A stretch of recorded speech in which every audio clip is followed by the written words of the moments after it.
నమస్తే welcome to ఎవెంటి with Telugu news. ఇక డీటెయిల్స్ చూస్తే యాదగిరిగుట్ట లక్ష్మీ నరసింహస్వామి ప్రధాన ఆలయంలో బ్రహ్మోత్సవాలు వైభవంగా ప్రారంభమయ్యాయి.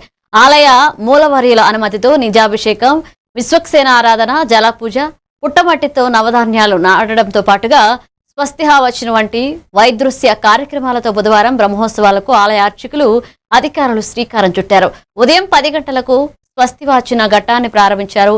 సకల దేవకోటిని ఉత్సవాలకు విచ్చేసి సర్వలోకాలకు క్షేమాన్ని కలిగించమని వేడుకునే కార్యక్రమం పాంచరాత్రగామ శాస్త్ర ప్రకారం జరిపారు. ఇక తొలి పూజల్లో కలెక్టర్ హనుమంతరావు, ఆలయ అనువంశిక ధర్మకర్త భాస్కరాయణి, నరసింహమూర్తి, ఈవో భవానీ శంకర్, డిఈఓ భాస్కర్ శర్మ, ప్రధాన అర్చకులు కాండూరు వెంకటాచార్యులు, ఆలయ అధికారులు, అర్చకులు పాల్గొన్నారు.